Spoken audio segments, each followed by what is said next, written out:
Have you ever asked yourself some question, or have you ever struggled with what I call key to a great marriage? So many people today, they struggle with their marriage, not because your spouse are not good, not because your partner is bad. There is nothing will work if you are using the wrong key.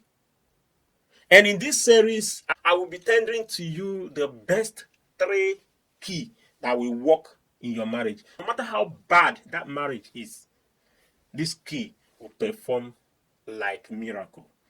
However, none of these that I will tell you that will work without being a child of God, prayerful one, and believing in his power. And I know you do. But when you believe and pray and be a child of God, it's not enough. If you have Holy Spirit, it's not enough. There are things you must do, because the Bible said that my people perish for lack of knowledge. And in this series, I will give you just 3 tips. And when you apply them right, you will see your marriage moving, flowing on that grace, moving exactly how you want it. Let's do it together.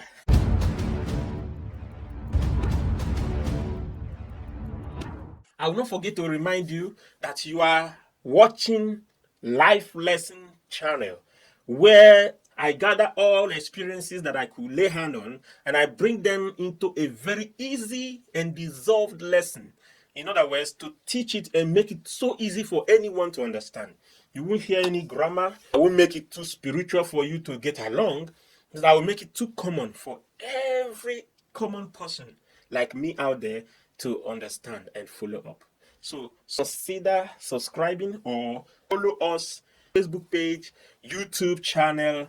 Thank you. The key is that when you apply it in any marriage, it will work like miracle. And number 1, value marriage. I didn't say your own, just value marriage. Number 2 of the tip is study your spouse. Study him or her.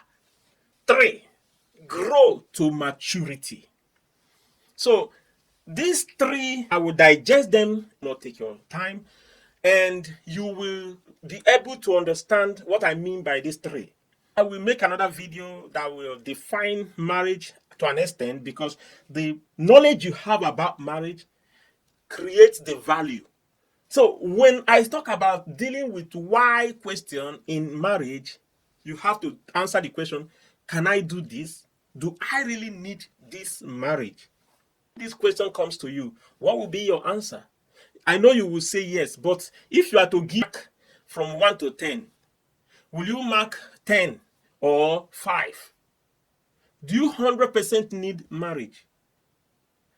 That is the where we know how much value you uphold for marriage. The marriage, that name marriage in your heart, for some people, it is maybe. For some people, I have heard it, I've seen them.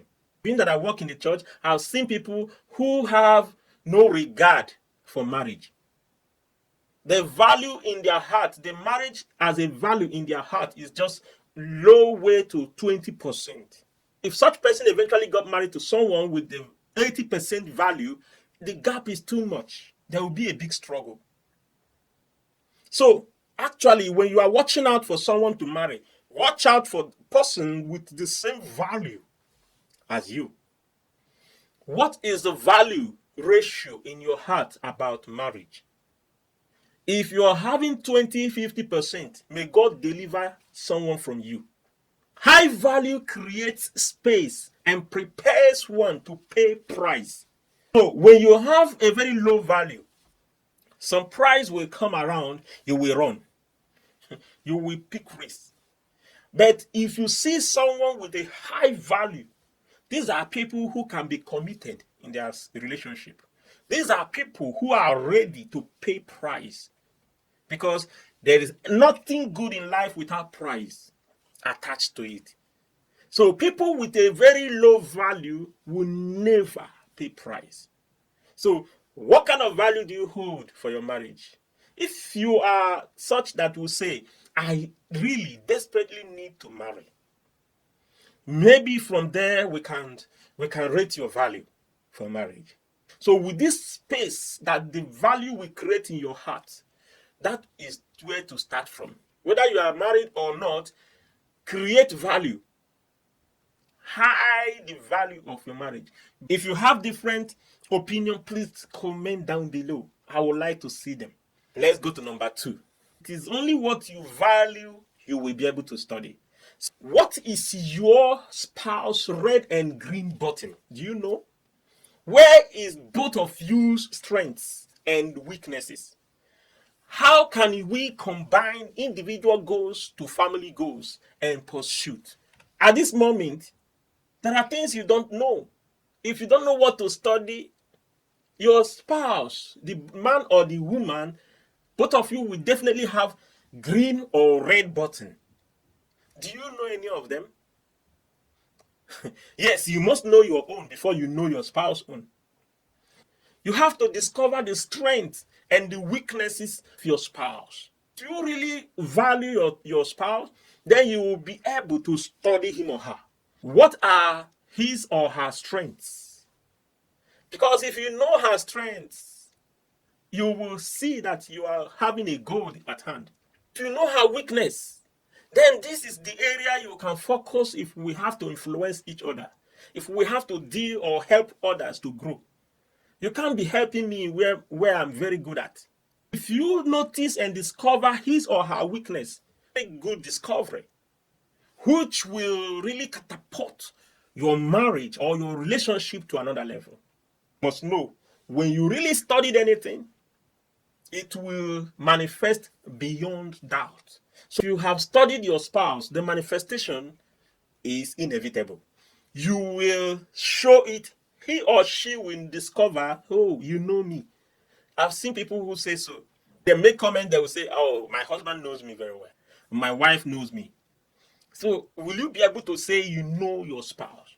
These are great areas to apply or deploy your learning strategy. And when you discover all this, let me tell you, you're on your way to the high. You are going to become unshakable in your marriage. Go to number 3. There we talk about grow to maturity. For you want to grow to maturity, let's see the detail. Growth is after much discovery. When you've discovered all this, you start the implementation and expand it to another level. There is a factor of timing. Timing factors in the marriage is mostly misunderstood. Yes, because when children shows up, it can never be the same. Only growth principle will get you through. I'm telling you. That is very important. Aging and health-wise is also confusing. Where all you think you know now amounts to nothing. But growth of adjustment will be there for you. When we talk about growth, we are trying to apply the understanding of health, the children, your health issue. So some of these things will definitely show up. When children shows up and you are not growing, you are still trying to live as the time of honeymoon, there will be a problem. Because the aging, the aging factor is very big and you need to study it. Aging is inevitable.